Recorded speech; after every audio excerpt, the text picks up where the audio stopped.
movimiento impresionante de apostasía. Lo pudo ver, lo pudo visualizar y ahora nosotros lo estamos viendo, lo estamos viviendo. Algo que nosotros no pensábamos que se iba a dar de esa manera en un mundo tan normal, digámoslo así, ¿verdad? Tan tradicional, en un mundo tan sano hasta cierto punto.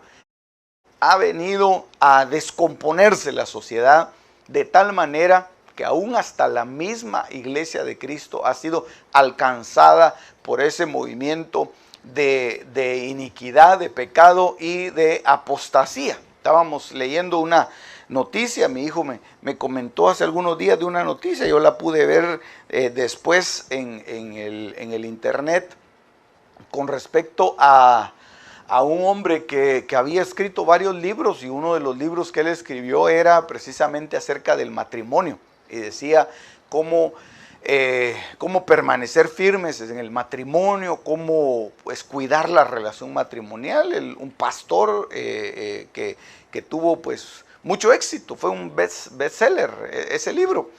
Y que si la noticia ahora que la trasladaron a través de los noticieros, y para eso sí se prestan esos noticieros, ¿verdad?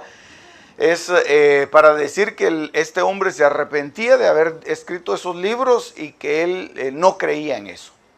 Y que le pedía perdón a la sociedad LGBT por todo lo que él había escrito, y que ellos estaban en lo correcto y que lo perdonaran. Imagínense.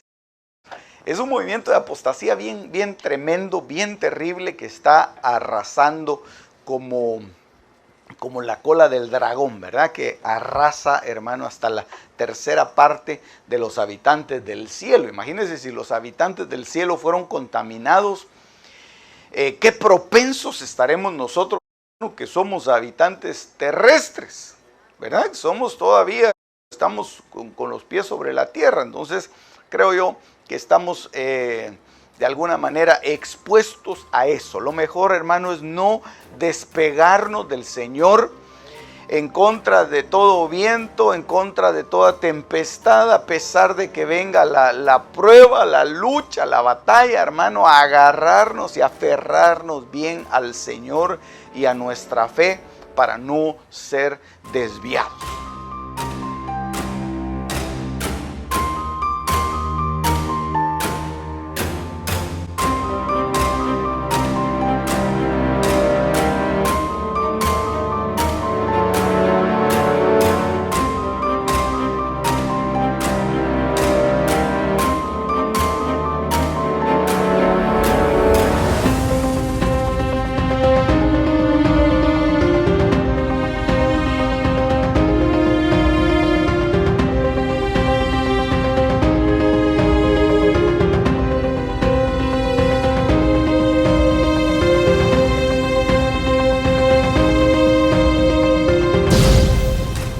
Alguien dijo, un pastor oyó, hermano, y me gustó mucho el consejo que él dio, ¿verdad? Y él decía que cuando uno se sentía tal vez más decaído, más triste, más abrumado por las pruebas, sino que era el momento más indicado para acercarse más completamente a la iglesia.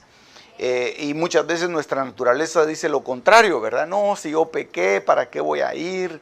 No, si yo, pues todos están alegres y solo yo voy a estar ahí tristeando, solo yo voy a estar molesto, y yo no me siento bien, me siento decaído, me siento cansado. Pero no, ese es el momento en el cual uno debe aferrarse más al Señor, y el Señor lo va a fortalecer. Amén. Muy bien, entonces vamos a leer el capítulo 3 de Daniel. El verso 3 precisamente. Oiga cómo dice: fueron pues reunidos los sátrapas, magistrados, capitanes, oidores, tesoreros, consejeros, jueces y todos los gobernadores de las provincias a la dedicación de la estatua que el rey Nabucodonosor había levantado. Y estaban en pie delante de la estatua que había levantado el rey Nabucodonosor. Entonces esa estatua era muy importante. Era muy, muy importante para este rey. Era como una prueba de su señorío, era como una prueba de su dominio. No hice un diagrama en dónde fue que la construyó este hombre, pero la hizo, dice, en la región, en la provincia de Dura, así se llamaba, y eso quedaba precisamente en Babilonia.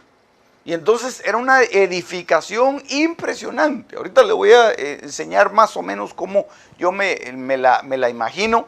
Era una edificación impresionante que se podía observar desde cualquier parte de Babilonia. De cualquier ángulo en donde estuviera, siempre se veía ese símbolo, esa señal.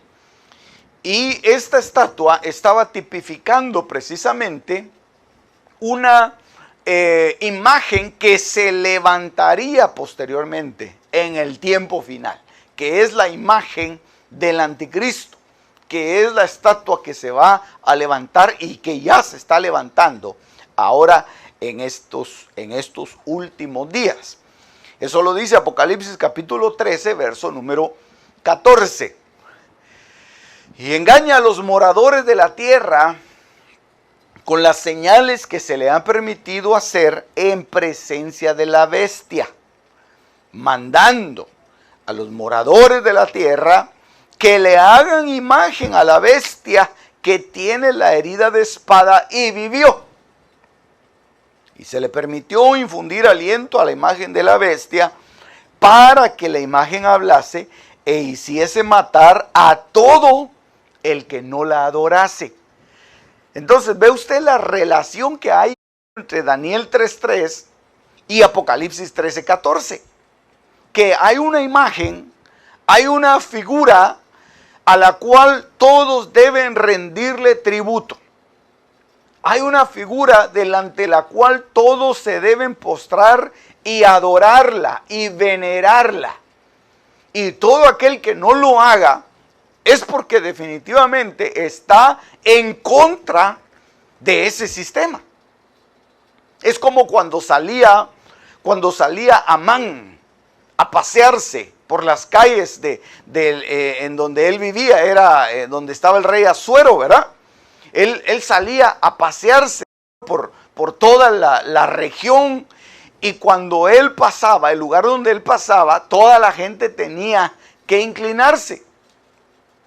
Toda la gente tenía que agachar su cabeza e inclinarse, adorarlo de alguna manera, postrarse delante de Amán. Pero había un hombre que no se postraba. ¿Verdad que sí? Porque siempre hay valientes. Y este hombre se llamaba Mardoqueo. Y entonces Mardoqueo decía, no, yo no me postro, decía, y él se quedaba parado. Entonces la actitud de Mardoqueo era prácticamente una afrenta. Es decir, sin estar él diciendo nada, estaba diciendo mucho. Entonces la actitud que van a tener, que van a tener, ¿verdad? Nosotros no, que van a tener aquellos que no se postren ante esta imagen, porque el asunto es, le digo nosotros no, porque nosotros ya tendríamos que habernos ido. Entonces la actitud que van a tener los que se queden va a ser una actitud adversa, precisamente porque no están de acuerdo con esa imagen. Y eso fue lo que pasó con estos jóvenes judíos, hebreos, que no se postraban ante la imagen que había hecho Nabucodonosor. Entonces, ¿cuál es la relación entre estos dos movimientos que había? Uno que se dio en Babilonia y el otro que se da en Babilonia también. Lo único es que la Babilonia antigua y la Babilonia moderna. La Babilonia antigua tenía el dominio mundial y estaba asentada en medio de los ríos Tigris y Éufrates. Pero la Babilonia moderna es una Babilonia que abarca todo el mundo. Es una Babilonia que está entronizada y que está abarcando prácticamente toda la población mundial. Entonces, ¿cuál es digamos, el símil, la similitud que hay entre estos dos movimientos. Lo que dice Apocalipsis, yo se lo puse ahí del lado izquierdo, es que hace que todos, grandes, pequeños, ricos, pobres, libres, esclavos, se les ponga una marca. Entonces, si usted ve ahí, yo lo fui coloreando, ¿verdad? Cada uno de estos para que usted lo pudiera notar muy bien. Que son 6 grupos. Son 6 grupos. No se los numeré, pero eso está muy fácil. Usted lo mira ahí, hermano. ¿Verdad que sí? Y en Daniel capítulo 3, verso 3 en adelante, dice que todos aquellos que se tenían que postrar delante de la imagen que había construido Nabucodonosor, era porque oían el sonido de 6 instrumentos.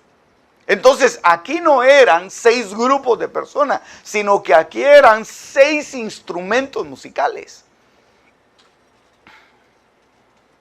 Aleluya. Que está representando de alguna manera a la creación de Dios. Porque dice el Salmo capítulo 150, el último salmo, dice, todo lo que respira, alabe al Señor.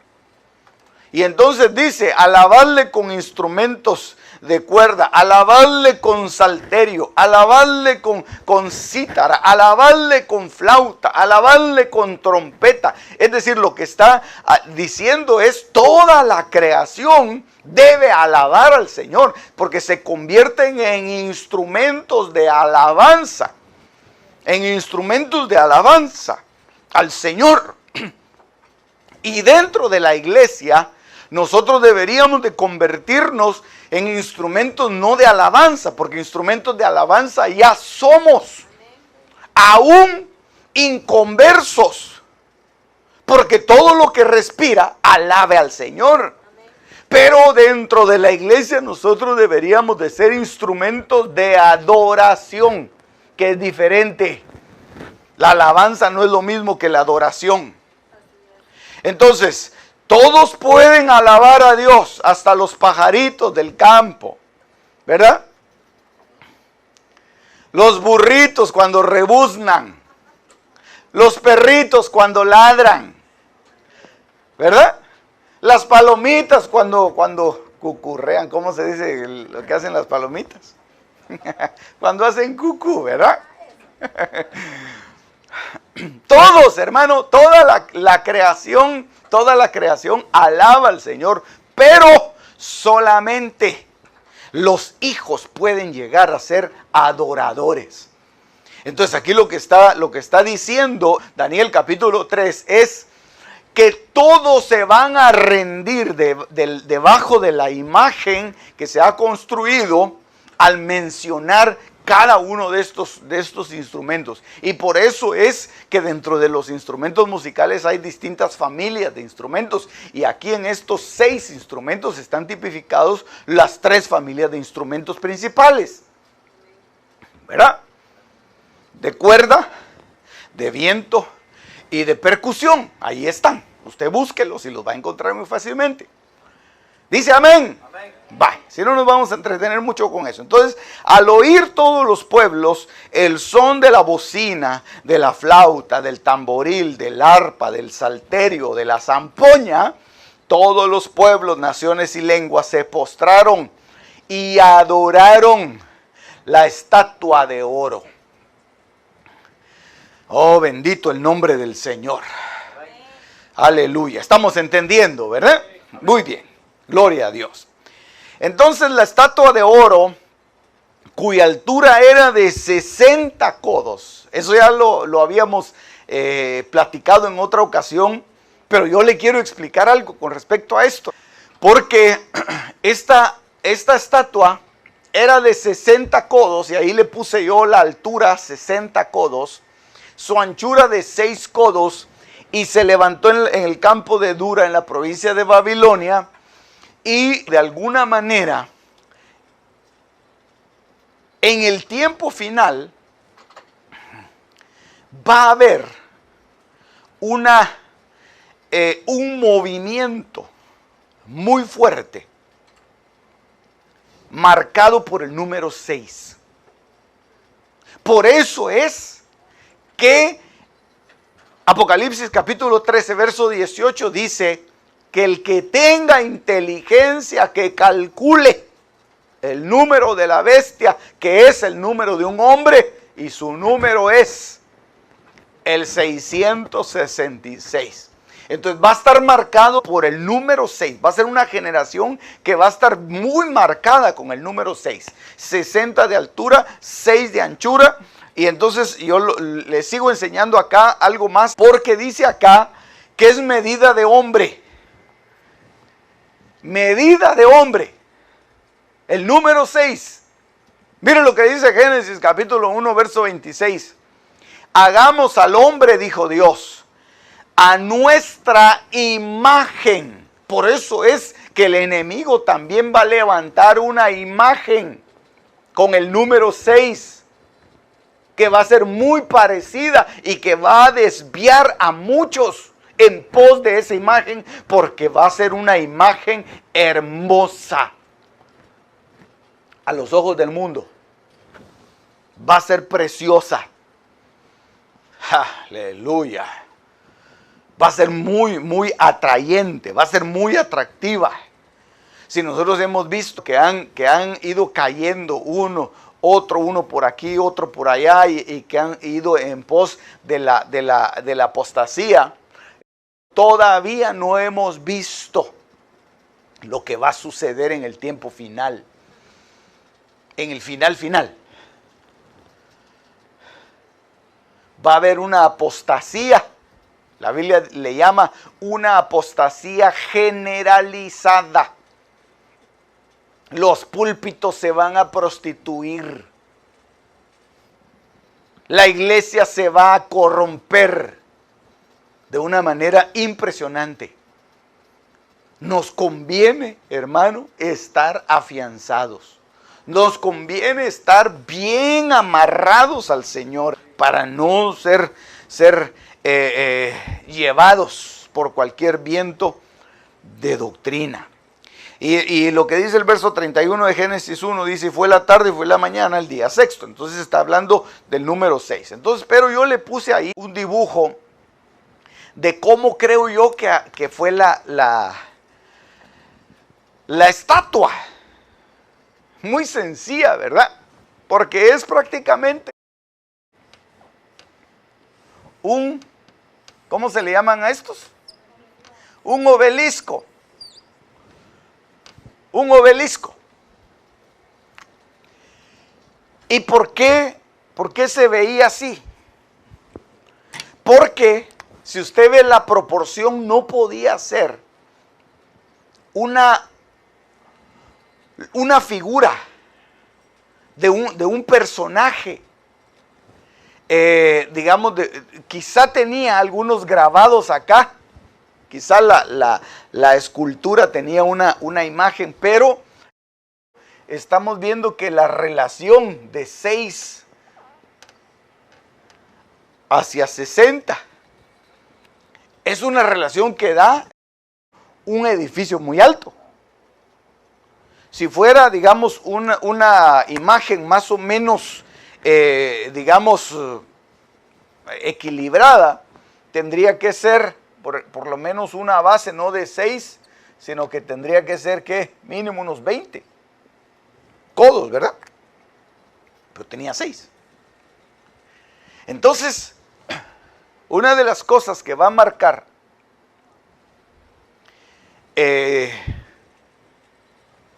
la apostasía va a ser precisamente estas edificaciones.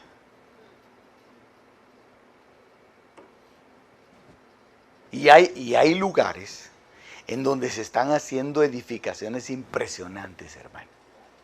Que de alguna manera son digamos, son obras arquitectónicas impresionantes, pero que están marcando una generación, están marcando algo, están haciendo sobre la tierra algo que le está diciendo al mundo: nosotros estamos tomando el control de esta generación.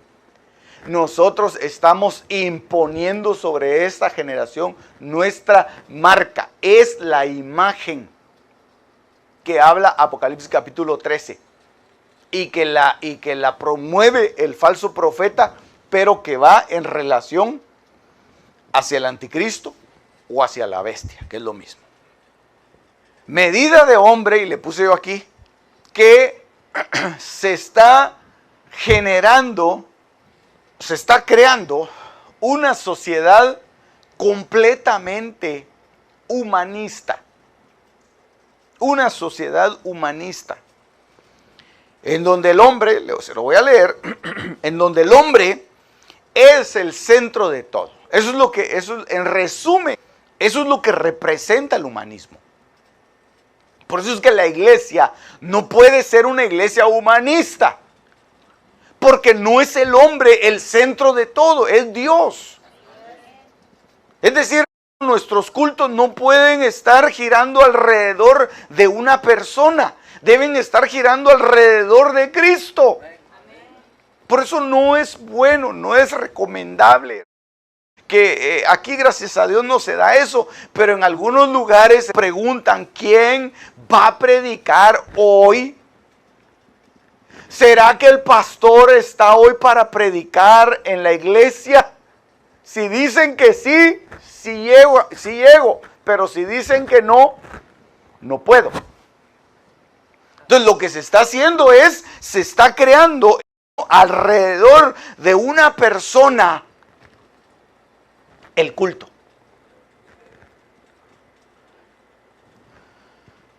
Y entonces por eso le digo, la iglesia es algo terrible, que se pueda permitir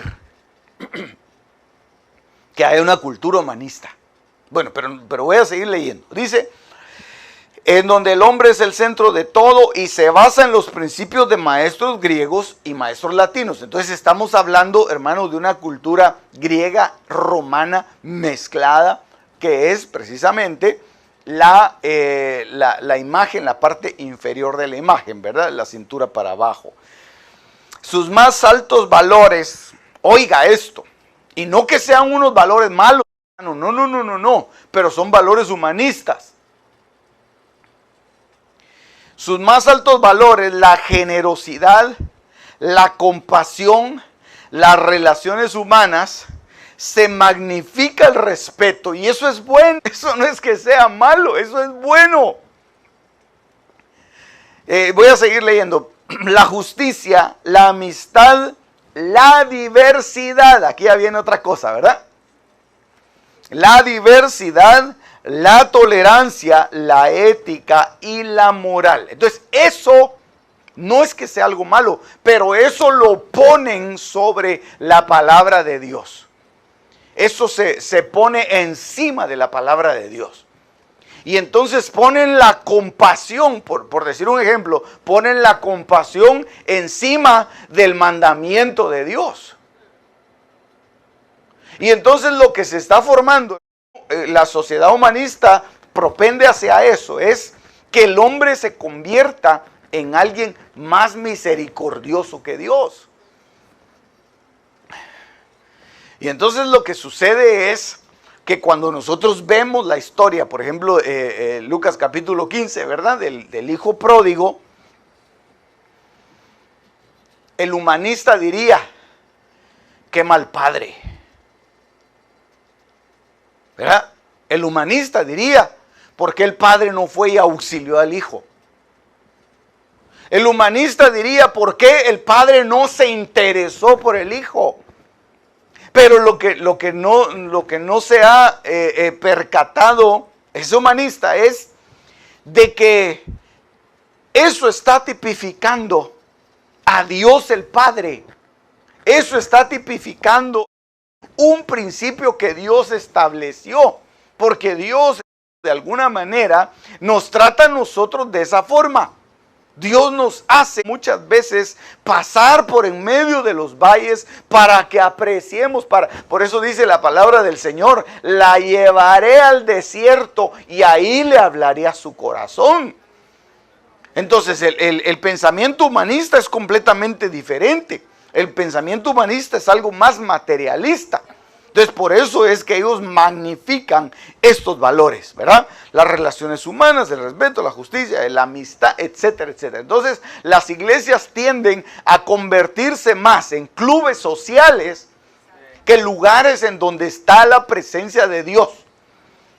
Y la iglesia tiende más a parecerse a las entidades, a las ONGs, en donde son lugares de caridad, son lugares caritativos, son lugares que se rigen con base en un reglamento humano que muchas veces tiende hacia la democracia. Eso es el humanismo. Eso es el humanismo, hermano. Tender hacia la democracia, eso es humanismo, que es lo que el hombre piensa, y todo gira alrededor del bienestar del hombre.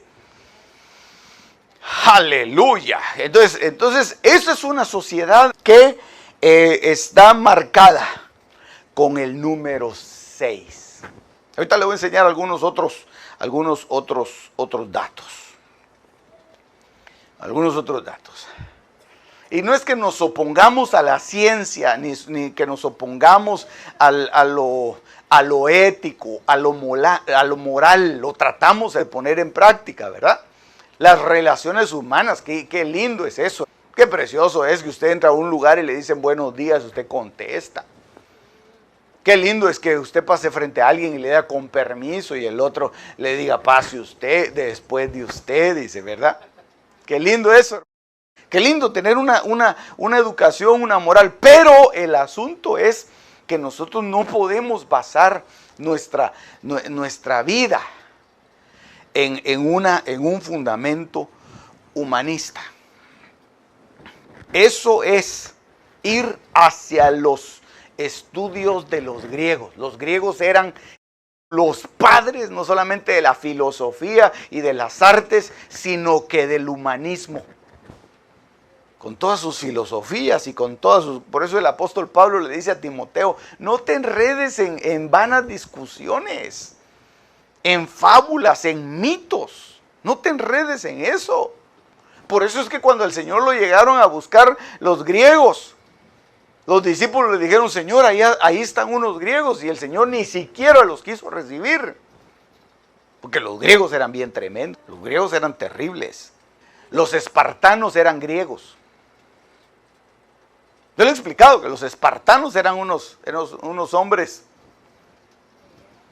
pero aguerridos, con una espada, y mataban miles de persas. La batalla que yo le comentaba de las Termópilas, donde 300 hombres lograron detener un ejército de casi 5 millones de hombres. O sea, que eran unos guerreros impresionantes. Los espartanos eran griegos. Eran muy dados al pensamiento, eran muy dados a la perfección corporal. Usted ve imágenes, digamos, del cuerpo humano. Usted ve, por ejemplo, hay algunas, creo que, ¿quién fue el que hizo esta? No sé si usted lo ha visto en algún lugar.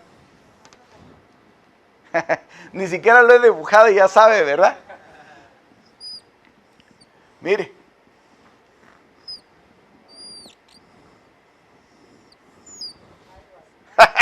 Se me salió igualito.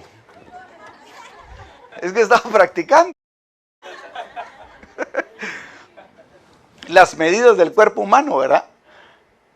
Que dice que uno tiene la misma altura de aquí de las yemas de los dedos que de la coronilla de los pies, ¿verdad? Así es, dicen. Y las medidas de los codos y todo. Esos son ciencias heredadas de los griegos. O sea, los griegos estudiaban mucho el cuerpo humano, la fisionomía, la biología, todo eso. Y una de las cosas que ellos lograron perfeccionar fue en las dimensiones corporales. Y ellos eran una de las culturas que tenían mucho, propendían mucho a la tolerancia y a la libertad. Entonces, había muchos homosexuales. Muchísimos. Y entonces ellos lo que hacían era que perfeccionaban el cuerpo. Por eso es que usted... Qué cosa más terrible, hombre. No sé si yo le digo las cosas, ¿verdad? Pero mira usted, unos hombrones con six pack, y ahí sí que el six, ¿verdad? Que está ahí. Aquí.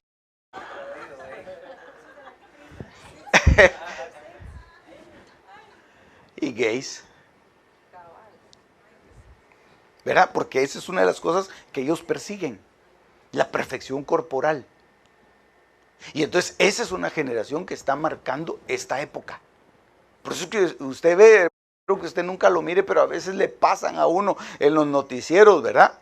El desfile de no sé qué cosas y aparecen estos como unos cuerpos. Dices, pero ese se mira tan machito, ¿verdad? Pero no. Entonces por ahí va un poquito el pensamiento. Digo, entonces, ¿por qué el Señor no querría recibir a los griegos? ¿Qué pasaría ahí? ¿Por qué el Señor ni siquiera los volteó a ver, sino que se fue, ¿verdad? Es hora de salir, dijo el Señor, vámonos, y se fue. Entonces por ahí andaba un poquito, ¿verdad? Para quitarle la duda. El que tenga oídos para oír, que oiga. Génesis capítulo 6, verso 1. Cuando los hombres comenzaron a multiplicarse sobre la faz de la tierra. Génesis 6. Oiga, Génesis 6, marcado el número 6. De hecho, en el libro de Génesis, y eso ya se lo he explicado, los primeros capítulos, hasta el número 13, bueno, hasta el número 14, están identificados con la numerología bíblica. Ok, Génesis 6 dice, aconteció que cuando comenzaron los hombres a multiplicarse sobre la faz de la tierra, y ahí la palabra que es multiplicarse es hacerse grande, es la palabra rabad, que quiere decir engrandecerse, quiere decir crecerse, multiplicarse. Entonces habla de un humanismo. Cuando el hombre empieza a creer ya no en Dios, sino en él mismo, eso es humanismo. ¿Verdad? Y yo no sé, pero sin temor a equivocarme, aunque no he oído nada, pero me imagino yo que en algunos púlpitos la predicación es cree en ti mismo. Tú lo puedes hacer. Ten fe en ti. Sigue adelante. Me imagino yo, ¿verdad? Yo no oigo esas cosas, pero yo me imagino con base en lo que estamos estudiando, de que eso va a empezar a proliferar de una manera tan terrible que vamos a empezar a oír discursos excelentes, libros que ganan premios y que son impresionantes, que hablan acerca del yo puedo. Yo soy capaz, yo tengo la capacidad, yo soy hecho a la imagen de Dios y yo lo puedo alcanzar, yo lo puedo lograr, eso es humanismo. Esa es la medida de hombre. 6 de anchura, 60 de altura. Y ahora nosotros ya vemos en este tiempo que se está marcando precisamente por el número 6. Los 6 colores que yo le puse ahí del arco iris, no se los puse de casualidad, era solo para llamar su atención y muchos entendieron el mensaje que esta es una generación que está marcada por este número 6, es decir, se está edificando la imagen que se levantó en Dura, se está levantando acá. Y cuando esa imagen sea edificada, se va a hacer una orden que todos los habitantes de la tierra la tienen que adorar. Se van a crear leyes alrededor de eso. Por eso es que Roma es especialista en formar leyes, en crear leyes. La base del derecho mundial está basada en la ley romana.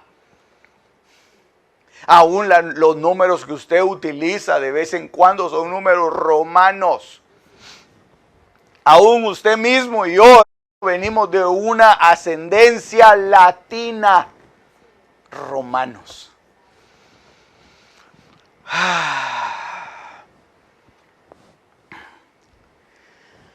Aleluya.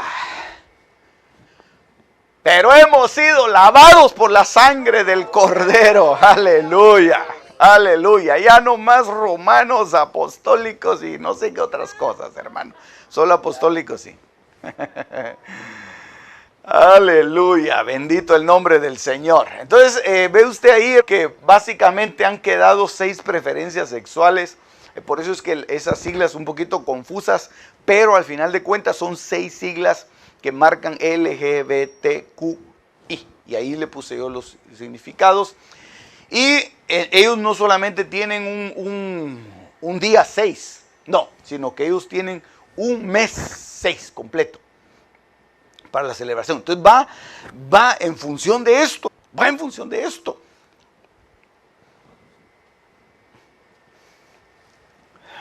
Y es que qué cosa más terrible, qué cosa más tremenda que se formulen leyes y penalidades en contra de aquellos que no se plieguen a esto. Y entonces al final de cuentas lo que hacen es que presionan a la iglesia a que acepte eso. Y hay muchos lugares, en muchas iglesias que ya están siendo permeadas por esta situación. Dicen, no, aquí nos alineamos o nos va feo. Aquí si no nos alineamos nos van a bloquear. Nos van a quitar el programa en la radio, nos van a impedir que nos parquemos por ahí, nos van a hacer a un lado, ya no vamos a poder participar, ya no vamos a poder votar, nos van a impedir a nuestros hijos, esto y lo otro, y entonces la iglesia, siendo tan presionada, va a empezar a ceder a esas leyes. Va a llegar un día en que va a ser hasta va a ser prohibido no ser gay, dijo él, ¿verdad? Entonces eso es el número 6, eso es el número 6, es una avalancha mundial. Y lo que a nosotros como iglesia, como padres nos toca es educar a los hijos en el temor de Dios, en el temor de Dios. Así que no se canse de instruirle a su hijo el temor de Dios. ¿Cuántos tienen hijos aquí? Tenemos hijos. Menores de 15. ¿Tiene hijos menores de 15? ¡Qué tarea esa! Dios los ayude, amados. Hijos menores de 6. Dios le ayude. Dios le ayude. Y los que vienen detrás, hay que inculcarles el temor de Dios. Y día y noche, Hay que rescatarlos de esta generación perdida. Yo le puse abajo un simbolito, ya no se lo expliqué ni se lo voy a explicar, que es tarde. Es el símbolo del lambda. Eso es una simbología que utilizan ellos y que viene precisamente de la cultura griega. Es una letra griega, ¿verdad? Entonces, eso lo ve usted en mucho. Hay sociedades, en todas las universidades casi hay sociedades lambda, no sé qué, lambda por aquí, lambda por aquí. Usted ya sabe qué es. Ya sabe qué es. Esos son gay. Qué cosa más terrible este mensaje, si está cardíaco, hombre. Este mensaje está para poner colorados a algunos. Ok, pero nosotros, mire, no somos ni Ananías, ni Misael, ni Azarías. Nosotros somos Daniel. Aleluya. Sadrach, Mesach y Abednego, así se llamaban ellos, así les pusieron los nombres babilónicos, ¿verdad? Pero nosotros somos Daniel, ¿por qué? Porque mientras estos estaban siendo confrontados frente a la imagen de Nabucodonosor, Daniel estaba en el palacio. Daniel ya había sido arrebatado al palacio del rey. Nosotros esperamos ser arrebatados antes de que esas cosas empiecen a suceder. Por eso es bueno consagrarse, hombre. Vale la pena el esfuerzo. Ay, no, pastor, viera cómo cuesta. ¡Claro que cuesta! ¿Quién dijo que era fácil? Ah, pastor, usted porque no ha pasado por esta prueba tan difícil que yo he tenido. Ah, bueno, tal vez no. O tal vez sí, pero el asunto es de que tenemos que seguir adelante. Avance hacia la meta, dejando a un lado las cosas que ya no sirven, olvidando lo que queda atrás, dijo el apóstol Pablo. Prosigo hacia la meta, vamos hacia adelante, falta poco para ser arrebatados, hombre. Aleluya. Ya faltan menos de 5 años. No.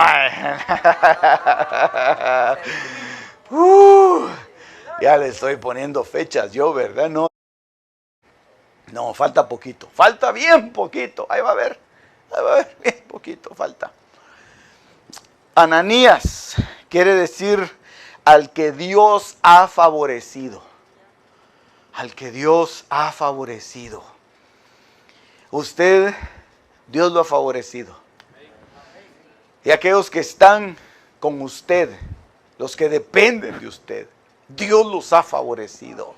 Aleluya. Así que aunque quizá no estén muy convencidos ellos y se quedan, ellos van a ser parte de los preservados. Parte de los preservados. Porque Dios los ha favorecido. En Misael quiere decir el que es como Dios es. ¿Cómo es Dios? Pues así como es Misael, porque él imitaba a Dios, ¿verdad? Él decía, si Dios hace esto, yo quiero ser también así. Azarías quiere decir al que Jehová ha ayudado. Entonces estos van a ser los preservados en el tiempo final. Los preservados, los que van a ser enviados, van a ser lanzados. Esa época tan terrible, 7 años, 7 veces calentado estaba el horno, hermano. Estaba tan ardiendo el horno que aún aquellos de Six Pack que mandaron a los judíos al horno, ellos fueron destruidos. Un fogonazo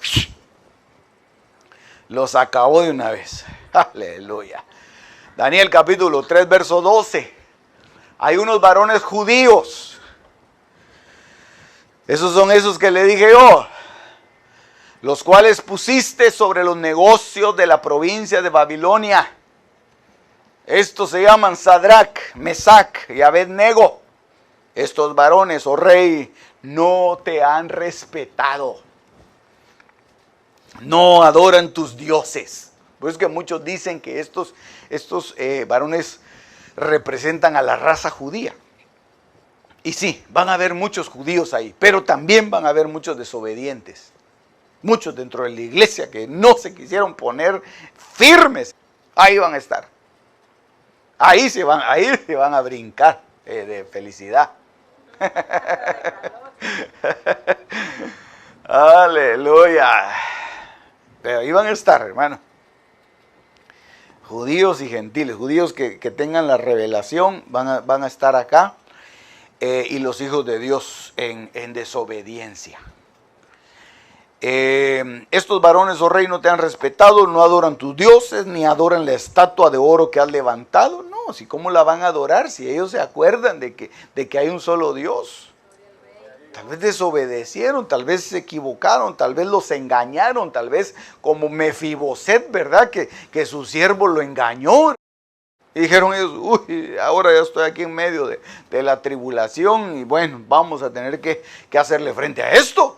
Y no quisieron adorar la estatua. Entonces Nabucodonosor se llenó de ira Y se demudó el aspecto de su rostro contra Sadrac, contra Mesac y Abednego, y ordenó que el horno se calentase 7 veces más de lo acostumbrado. ¿Cómo calentarían ese horno?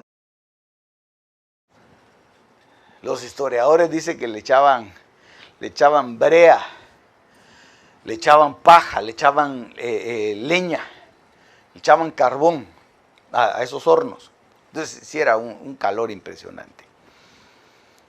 Job capítulo 5 verso 19 dice: en 6 tribulaciones te librará, y en la 7ª no te tocará el mal. Es decir, aunque lo calienten al máximo, no serás destruido. No serás dañado por el fuego. Aleluya. Todos aquellos que estén oyendo este mensaje y que se hayan quedado a la gran tribulación. Lo vamos a subir en YouTube, ¿verdad? A ustedes les digo. ¡Aleluya! No te tocará el mal. Jehová te librará. Jehová te guardará. Traducción. Esta traducción es interesante, hermano. Porque dice que estos 3 hombres, Sadrac, Mesac y Abednego, cayeron atados en el medio del ardiente horno. Así lo traduce esta versión. Y caminaron en medio de las llamas. Este sí define que caminaron estos hombres. Pero dice otra cosa: cantando alabanzas a Elohim y bendiciendo a Jehová. Y ellos caminaron en medio del fuego, alabando a Elohim y bendiciendo a Jehová. O sea que quizá el traductor tuvo acceso a alguna otra información con respecto a estos 3 hombres. Pero si eso fue así, qué lindo, hombre. Precioso. Ellos los tiraron ahí y dijeron: no, nosotros estamos dispuestos, por Dios estamos dispuestos a cualquier cosa. Los vamos a tirar al fuego. ¡Ah! Lo que querrás. Y si el Señor no los libra, aunque no los libre el Señor, nosotros no vamos a adorar esa imagen. Y entraron al horno, empezaron a cantar y nunca se imaginaron de que iban a poder caminar en medio de las llamas. Bendito el Señor. Por eso Isaías 43 que leímos el domingo: aunque pases por las aguas, pero dice también: aunque andes por el fuego, no te quemarás, ni la llama arderá en ti. Oh, bendito, bendito el nombre del Señor. Entonces aquí, en medio de las llamas, y a eso quería llegar, hermano. A eso quería llegar. En medio de las llamas se aparece el 4.º varón. Qué lindo, el Señor no desampara a su pueblo. El Señor no deja a los suyos. Y fíjese que en el ejército hay una instrucción. Los soldados no pueden volver atrás. Y los soldados no pueden dejar a otro soldado, compañero herido. Lo tienen que llevar, hermano, a cuestas si es necesario. Pero no lo dejan en el campo enemigo. No lo dejan ahí, lo agarran y se lo ponen. Usted ha visto en las películas. ¿Ah, que sí? Se lo ponen así, hermano. Ahí se lo llevan, hermano, y lo tiran otra vez a las trincheras y siguen otra vez peleando. Pero esa es una regla dentro del ejército. Ahora imagínense que si dentro del ejército terrenal así es, ¿cómo serán los ejércitos celestiales? ¿Cómo será el comandante en jefe, Jehová de los ejércitos, con aquellos que están peleando la buena batalla? ¿No los va a dejar tirados? Por eso si tú peleas la buena batalla, Jehová no te desamparará, Jehová no te dejará. Dale un aplauso al Rey de Reyes y Señor de Señores. Ah, bendito su nombre. Él no nos va a dejar. Él no nos va a dejar. Si te sientes así como que, ay Señor, ya me dejaste. No, hombre. Aquí estoy contigo, hombre. Ah, bendito el Señor. Entonces el rey se espantó. Se levantó apresuradamente y dijo a los de su consejo: ¿no echaron a 3 varones atados dentro del fuego? Y ellos le respondieron al rey: es verdad, oh rey. Y él dijo: he aquí yo veo 4 varones sueltos. ¿No estaban amarrados? ¿Hiciste bien el nudo? El nudo de marinero que te enseñé. Están sueltos estos varones. Se pasean en medio del fuego sin sufrir ningún daño. Y el aspecto del cuarto es semejante a hijo de los dioses. Oh. En otras versiones dice: es semejante al hijo. Y lo ponen hasta con mayúscula, algunos traductores, hermano. Es semejante al hijo de los dioses. En esta traducción, Kadosh Israelita Mesiánica de Estudio, por eso es que está que ese acrónimo ahí, ¿verdad? Y dice que Nabucodonosor los oyó cantando alabanzas. Y él se preguntó y se levantó asombrado de prisa y dijo a sus nobles: ¿no echamos en el medio de las llamas a 3 hombres atados? Y ellos respondieron al rey: sí, claro que sí, oh rey. Estaban cantando. Llamó la atención del rey. Estaban cantando. Porque donde hay manifestación de Dios, ahí hay canción, ahí hay canto. Aleluya. Muy bien. El Señor se ha manifestado de muchas maneras. Y con esto termino. El Señor se ha manifestado de muchas maneras. Desde antes de que se formaran el universo, desde antes de que se formara la tierra, el Señor se manifestó. Y esto lo lee usted en Miqueas capítulo 5, verso 2, donde dice: y sus salidas son desde el principio, desde los días de la eternidad. Está hablando de las manifestaciones del Hijo. Está hablando de las manifestaciones visibles del Hijo. ¿Y cómo se ha manifestado? Ahí, en Daniel capítulo 3, se manifestó como el 4.º varón. Aquí, en Génesis capítulo número 14, se manifiesta a Abraham como Melquisedec, rey de Salem.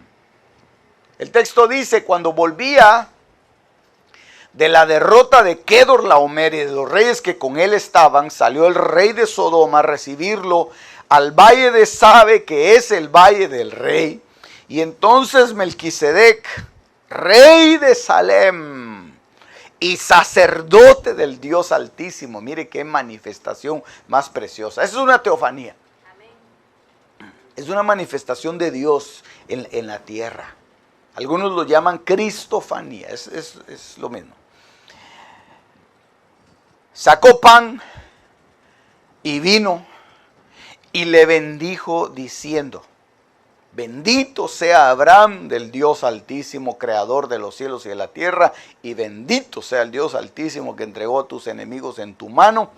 Y le dio a Abraham los diezmos de todo. Entonces, por eso es que yo creo, hermano, que en la tribulación van a haber cosas muy sobrenaturales, hermano. Van a haber manifestaciones de Dios muy poderosas. No solamente va a haber un grupo ministerial que va a estar cuidando a la iglesia, sino que va a haber manifestación visible y corpórea de Dios ahí, en medio, rescatando a su pueblo, manifestándose. Si ya hay gente que dice y dan testimonio, pues yo no puedo asegurar que sí o que no.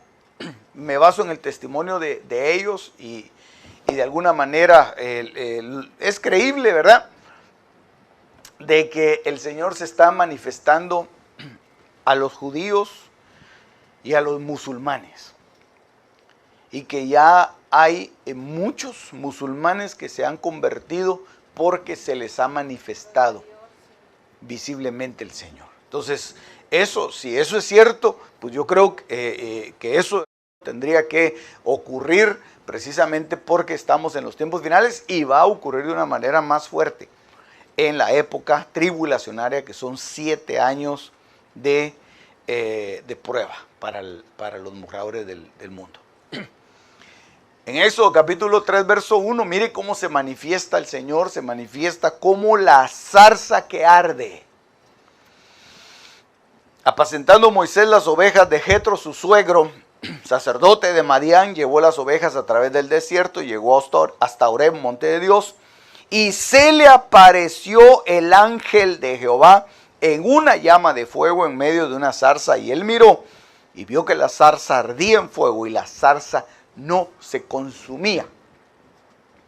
Recuérdese que Hebreos 12:29 dice que el Señor es fuego consumidor. Entonces Él se puede manifestar, y de hecho acá se manifestó como el ángel de Jehová, pero en medio de una llama de fuego. Jueces capítulo 13, verso 3, esto está hablando de la mamá de Sansón. A esta mujer apareció el ángel de Jehová y le dijo: he aquí que tú eres estéril y nunca has tenido hijos, pero concebirás, darás a luz un hijo. Ahora pues, no bebas vino, ni sidra, ni comas cosa inmunda, pues he aquí que concebirás, darás a luz un hijo. Bueno, y le anuncia todo eso, ¿verdad? Pero lo que me interesa es que ahí se manifiesta como el ángel de Jehová. Entonces, Dios habla todavía.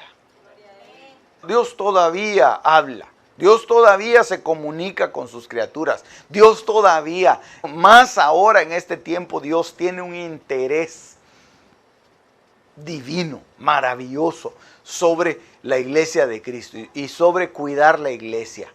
Por eso es que el Señor envió a su Hijo y lo recibió en gloria. Pero el Hijo envió sus ministros para cubrir a la iglesia.